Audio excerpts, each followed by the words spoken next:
स्वामी विवेकानंद जी का क्या फिलॉसफी है जो इंडिया फॉलो करता है बड़ा rigorously?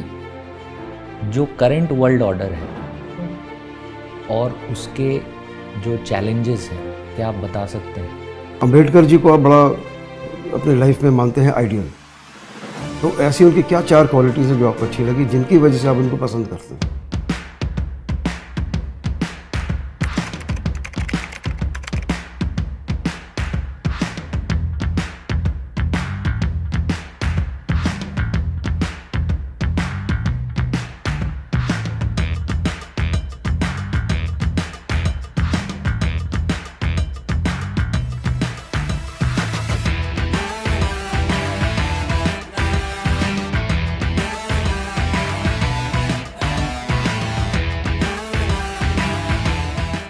May I come in, sir? Good morning, sir. Good morning, Sandeep. So you want the interview in English? Yes, sir. Both bilingual. Okay. So you've done your, you are from UP.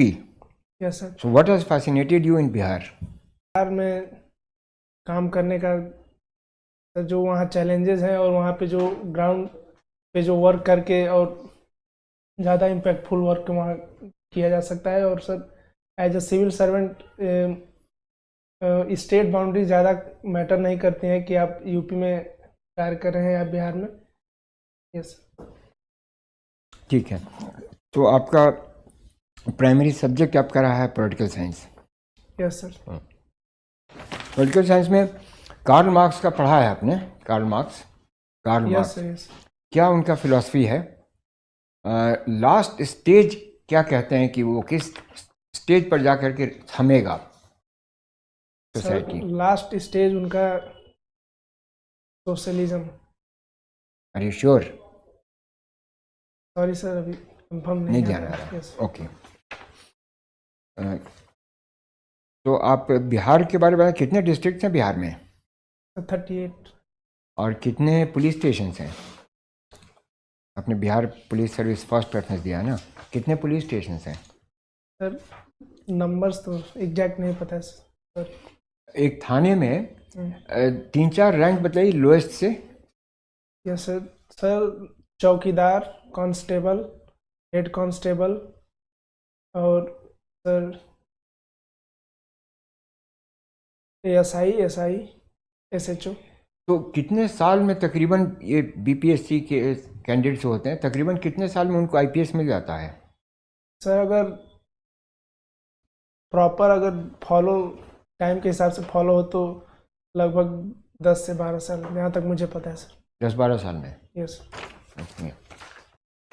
Bihar में के 1-2 folk dances का नाम बताइए। Folk dances. Yes, जैसे डोमकच एक है और sir एक झिंझिया करके ऐसा मैंने सुना है। यस। रामधारी सिंह दिनकर जी का 1-2 कोई उनका कविता का नाम बताइए। सर रामधारी सिंह दिनकर जी की सबसे फेमस तो वो उनकी रचना उर्वशी, और सर यही मुझे याद आ रहा है अभी। उनका सबसे पॉपुलर और सबसे जिसके लिए उनको अवार्ड मिला था वो तो रश्मि रथी था, रश्मि रथी उर्वशी, जिसमें उनको साहित्य अकादमी अवार्ड भी मिला था। यस। अच्छा, हिंदू कॉलेज से आप पास आउट किया, आप वहाँ पर हॉस्टल में थे? नहीं सर, हॉस्टल उस टाइम बंद था और रेनोवेट हो रहा था तो इसीलिए बाहर ही रहना पड़ा। स्वामी विवेकानंद जी का मेरा आखिरी प्रश्न ये होगा, स्वामी विवेकानंद जी का क्या फिलॉसफी है जो इंडिया फॉलो करता है बड़ा रिगरसली? Yes sir. सर उनका जो मेन फिलॉसफी है जो इंडिया फॉलो करता है वो ये कि जो हमारे पुराने जो वैल्यू सिस्टम है और मॉडर्नाइजेशन एक साथ लेके उसको चलना, ट्रेडिशनलिज्म और मॉडर्निज्म को साथ में रख के चलना। हम लोग ऐसा करते हैं सर बहुत सारे मामलों जैसे कल्चरल चीज़ों को और जो मॉडर्न वर्ल्ड में चल रही है, या वेस्ट और ईस्ट की जो एक ब्रिज के रूप में दोनों को कनेक्ट करके चलना। अच्छा, आखिरी ये मैं एक पूछूंगा, आपने मेडिटेशन दिया है आपके, उसमें योगा क्यों नहीं आपने लिखा? मेडिटेशन आपने सिर्फ आप कपालभाति और अनुलोम विलोम करते हैं, बाकी सब उसके प्रैक्टिसेस नहीं करते हैं।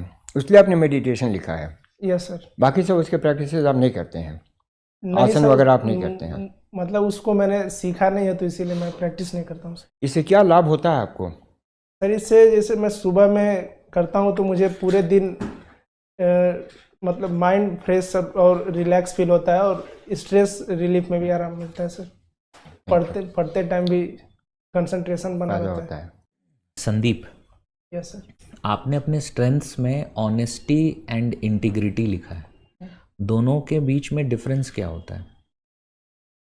Yes sir. सर ऑनेस्टी और इंटेग्रिटी तो इंटरचेंजेबली यूज होते हैं, लेकिन थोड़ा सा डिफरेंस है। जैसे ऑनेस्टी एक लेमन टर्म में हम लोग यूज करते हैं और इंटेग्रिटी के साथ सर वो ट्रूथफुलनेस और सर अपने कार्य के प्रति जो सत्यनिष्ठा होती है वो जुड़ जाता है।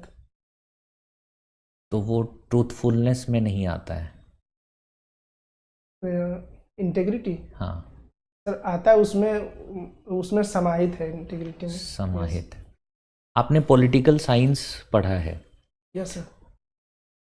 जो करंट वर्ल्ड ऑर्डर है हम्म। और उसके जो चैलेंजेस हैं, क्या आप बता सकते हैं?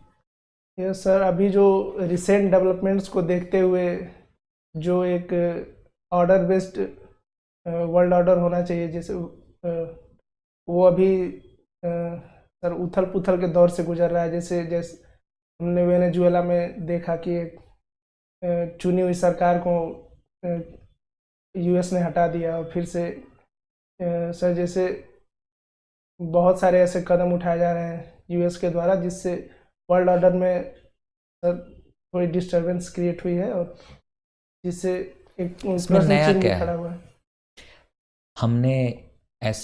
हमने जो यूएस को अभी करते हुए देखा है, ये कोई नई चीज़ तो नहीं है, ये यूएस हमेशा से करता आया है। तो आज हम इस उथल पुथल की बात क्यों कर रहे हैं? सर आज के समय में अगर देखा जाए तो जो नई चीज़ मुझे लग रही है कि सर जो मल्टीलैटरल इंस्टीट्यूशंस हैं उनका कहीं ना कहीं अंडरमाइन हो रहा है, उनका जो पावर है जो उनका से होना चाहिए वर्ल्ड ऑर्डर में। ये तो पहले भी हो चुका है ना, चाहे आप यूएन की बात करें, चाहे आप दूसरे ऑर्गेनाइजेशंस की बात करें जैसे WTO, तो ये पहले भी हो चुका है। नया क्या है? सर नया ये है कि सर बहुत सारे ऐसे जो पावर सेंटर्स उभर रहे हैं, उनको वो भी अपना जो आसपास की जो कंट्रीज हैं उनको अगर वो लोग इंटरफेयर करते हैं मामलों में, तो कोई ऐसा ऑर्डर नहीं है जो उनको बोल पाए कि हाँ ये नहीं करना है। जैसे चाइना भी ताइवान और हांगकांग और ये सब को लेके एग्रेसिव रुख अपना सकता है। आपको क्या लगता है, इससे फ़ायदा इंडिया को होगा या इंडिया को नुकसान होगा? सर ये जो करेंट वर्ल्ड ऑर्डर है, जो चेंजेस हम इस वर्ल्ड ऑर्डर में देख रहे हैं, इससे क्या हमें फ़ायदा है या हमें नुकसान है? सर दोनों तरीके से इसको देखा जा सकता है। जैसे कि हमने अपना डिपेंडेंस डाइवर्सिफाई किया है, जैसे बहुत सारे कंट्रीज और ब्लॉक्स के साथ हमने ट्रेड डील साइन किए हैं और सर इससे भारत को तो फ़ायदा होगा ही। और जैसे डी-डॉलराइजेशन की हम लोग बात कर रहे हैं, ब्रिक्स और ये सब मिल के साथ कंट्रीज के साथ मिल के, और सर इसमें नुकसान भी है एक तरीके से। क्या है सर वो जैसे नुकसान? यूएस के साथ जो हम लोग अभी इंटरिम ट्रेड डील अभी जो अनाउंस नहीं हुआ है, लेकिन जो भी बातें उससे निकल के सामने आ रही हैं, उससे कहीं ना कहीं भारत के ऊपर तो एक।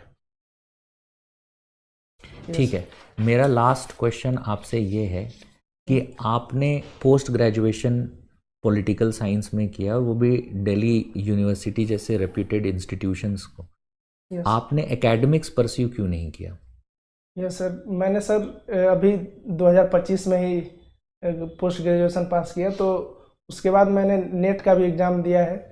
और सर मुझे शुरुआत से ही सर सिविल सर्विसेज में आना था, जबकि ये जो परीक्षा है ये 2024 में हुई थी, तो मैं उस टाइम ग्रेजुएशन करके और ये परीक्षा में दिया था। तो सर मुझे ये नहीं है कि मुझे एकेडमिक्स नहीं अट्रैक्ट करती है, लेकिन सर मुझे सिविल सर्विसेज में जाने का पहले से ही मन है, तो इसीलिए।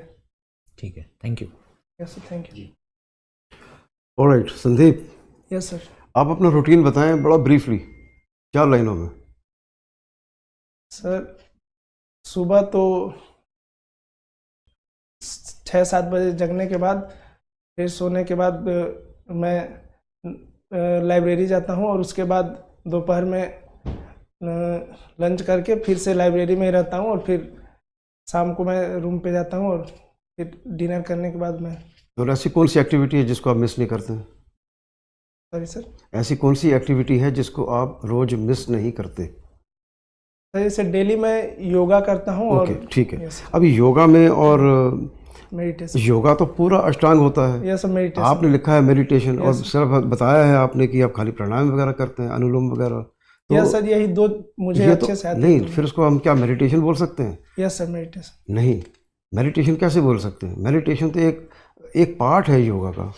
तो बेसिकली अब योगा करते हैं, योगा में भी एक खाली अनुलोम विलोम और एक दूसरा प्राणायाम करते हैं। तो प्राणायाम लिख सकते हैं बजाय इसके कि मेडिटेशन। यस सर, वो वर्ड का। हाँ, तो मतलब कि Yes. प्राणायाम और मेडिटेशन में अंतर को समझ लें, अपना स्टडी कर लीजिए इसको। Yes sir, thank okay. You. Ambedkar ji को आप बड़ा अपने लाइफ में मानते हैं आइडियल, तो ऐसी उनकी क्या 4 क्वालिटीज़ है जो आपको अच्छी लगी, जिनकी वजह से आप उनको पसंद करते हैं? Yes sir. सर पहली क्वालिटी तो ये कि वो उनका जो पढ़ाई के प्रति उनका। नहीं, ब्रीफली 1 2 3 4 बस bullet point, no explanation. Yes sir. पढ़ाई हो गई, एक हो गया। यस सर, पढ़ाई और सोशल जस्टिस के लिए काम करना। फिर उनका जो वुमेन के लिए, वुमेन्स राइट और लेबर राइट के लिए उनका जो मूवमेंट है। और सर जो कास्टलेस सोसाइटी और इस सब एनिहिलेशन ऑफ कास्ट की बात करते हैं। तो आपको इनमें से सबसे अच्छी क्वालिटी कौन सी लगी जो आप अपनी लाइफ में अडॉप्ट करना चाहते हैं सर या कर चुके हैं? सर पहली अच्छी लगी, उनके पढ़ाई के प्रति उनकी जो लगाव है। ओके, ठीक है, ऑलराइट। अच्छा, अभी बांग्लादेश में कुछ चेंजेस आए हैं। Mister Tariq Rahman swearing in ceremony हुई है और प्राइम मिनिस्टर बने हैं। Yes sir. Transfer of power हुआ है। तो मुझे ये बताएं कि इसके हाइलाइट्स क्या रहे इस सेरेमनी के? 4 पॉइंट बता दीजिए। सर इस सेरेमनी में सर इंडिया से जो डेलीगेट्स गए थे उनका नेतृत्व और श्री ओम बिरला जी ने किया। और सर वहाँ ओम बिरला जी ने, और दूसरे कौन थे? सर और एक विक्रम मिश्री। हाँ, मिश्री यस साहब। सर। तो ये दोनों को जब अगर रिप्रेजेंट किया उन्होंने इंडिया को, तो उसका क्या सिग्नलिंग है, क्या संदेश गया है बांग्लादेश में और पूरे विश्व में? सर ये संदेश गया है कि भारत पॉजिटिवली देख रहा है, बांग्लादेश में जो भी इलेक्शंस हुए हैं उसको एक्सेप्ट कर रहा है, और आगे उनके साथ संबंध और स्थिर बनाने के लिए कार्य करने पर फोकस कर रहा है। ओके, और क्या होगा? डिप्लोमेटिक आउटरीच एडवांटेज होगा इसका? यस सर, इसका एडवांटेज होगा क्योंकि श्री ओम बिरला जी ने उनको इनवाइट भी किया है, तारिक रहमान को, कि आप इंडिया आए और बातचीत हो और मसलों पे। यस। इससे क्या होगा? साउथ एशिया में इसका एडवांटेज क्या होगा बांग्लादेश की? और अगर इंडिया की रिलेशनशिप में इम्प्रूवमेंट होती है, यस सर, थोड़ा सा बीच में एलिनेशन आया था, इम्प्रूवमेंट होगी तो क्या फ़ायदा होगा? सर इससे फ़ायदा ये होगा कि जो हम लोग का अभी ट्रेड और कनेक्टिविटी का इशू है, जैसे हम लोग लैंड पोर्ट से ट्रेड भी बंद कर चुके हैं इस बांग्लादेश के साथ, तो वो शुरू होगा। और anti India, security. What about anti India sentiment in Bangladesh, उसमें क्या इफेक्ट आएगा? और सर, जो रिटोरिक्स चल रहे हैं, कम्युनल के रिटोरिक्स हैं, उसका क्या फ़र्क पड़ेगा? सर इसमें भी कमी आ सकती है, क्योंकि अगर साथ मिलकर काम करेंगे तो इसमें भी कमी आएगी, माइनॉरिटीज़ का प्रोटेक्शन भी हो सकेगा, और फिर से एंटी इंडिया जो सेंटिमेंट्स वहाँ के ज़्यादातर जेनजीज में देखा जा रहा है वो भी कहीं ना कहीं न्यूट्रलाइज होगा सर, अगर साथ में आते हैं। Right, thank you.